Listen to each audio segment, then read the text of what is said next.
General hospital Anand અને આરોગ્ય વિભાગ દ્વારા કલેક્ટર કચેરી ખાતે યોજાયો આરોગ્ય તપાસ કેમ્પ. આણંદ જિલ્લા કલેક્ટર શ્રી પ્રવીણ ચૌધરીના માર્ગદર્શન હેઠળ કલેક્ટર કચેરી આણંદના બીજા માળે આજે જિલ્લાના વહીવટીતંત્રના અધિકારીઓ અને કર્મચારીઓની આરોગ્ય અને સ્વાસ્થ્યની જાળવણીના હેતુથી જનરલ હોસ્પિટલ આણંદ અને મુખ્ય જિલ્લા આરોગ્ય અધિકારી શ્રી દ્વારા આરોગ્ય તપાસ કેમ્પ યોજાયો હતો.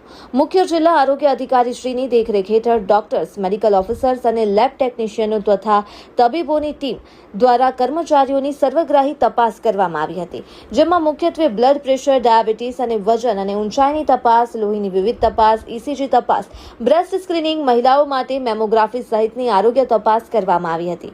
આ તકે નિષ્ણાંત તબીબો દ્વારા વ્યસ્ત કાર્યશૈલી વચ્ચે માનસિક તણાવ મુક્ત રહેવા અને પોષણયુક્ત આહાર લેવા બાબતે જરૂરી માર્ગદર્શન આપવામાં આવ્યું હતું અને જરૂરિયાત મુજબના કર્મચારીઓને સ્થળ પર જ નિઃશુલ્ક દવાઓનું વિતરણ કરવામાં આવ્યું હતું. આ કેમ્પમાં કુલ 140 જેટલા અધિકારી કર્મચારીઓ પૈકી 103 પુરુષ જ્યારે 37 મહિલા કર્મચારીઓએ લાભ લીધો હતો, જેમાંથી 75 લોકોની હૃદયની તપાસ, 21 મહિલાઓનું બ્રેસ્ટ કેન્સરનું સ્ક્રીનિંગ, 14 લોકોનું BMI 30 થી વધુ આવતા તેમને જરૂરી માર્ગદર્શન, 5 લોકોનું ડાયાબિટીસ અને નિદાન કરવામાં આવ્યું હતું.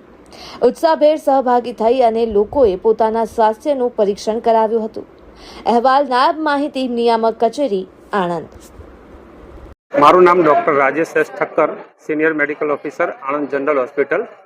આજ રોજ અત્રેની સેવા સદન કલેક્ટર કચેરી ખાતે એમના કર્મચારીઓ માટે જિલ્લા પંચાયત આરોગ્ય શાખા તથા જનરલ હોસ્પિટલ આણંદ અને કલેક્ટર સાહેબશ્રીના માર્ગદર્શન હેઠળ NCDનો કેમ્પ રાખવામાં આવેલ હતો, જેમાં દર્દીઓને ડાયાબિટીસ, BP માટેની તપાસ માટે, એમનો બોડી માસ ઇન્ડેક્સ કાઢીને જે જરૂર છે સૂચના આપવા માટે તથા લેબોરેટરીના ઇન્વેસ્ટિગેશનમાં હિમોગ્લોબિન, RBS બધું જ અહીંયા સ્થળ પર જ કરી અને જરૂરી વધારે રિપોર્ટ માટે ત્યાં બ્લડ કલેક્શન પણ લીધેલ છે અને બાકી ECG પણ બધાનો કરેલ છે અને મેમોગ્રાફી, જેને બ્રેસ્ટ સ્ક્રીનિંગ કહી શકીએ, એ ટાઈપનું જે વ્યક્તિઓને જરૂર છે, જે ફિમેલને જરૂર છે એનું પણ કરેલ છે. એબાઉટ આશરે 110-15 દર્દીઓ અત્યાર સુધીમાં આવેલ છે. આ કેમ્પ કલેક્ટર કચેરી ખાતેના બધા જ કર્મચારીઓનું સ્ક્રીનિંગ માટેનો રાખવામાં આવેલ હતો, જેમાંથી જે પણ વ્યક્તિને કંઈ પણ તકલીફ હશે તો એને એ પ્રમાણે જણાવવામાં આવશે અને સારવાર આપવામાં આવશે.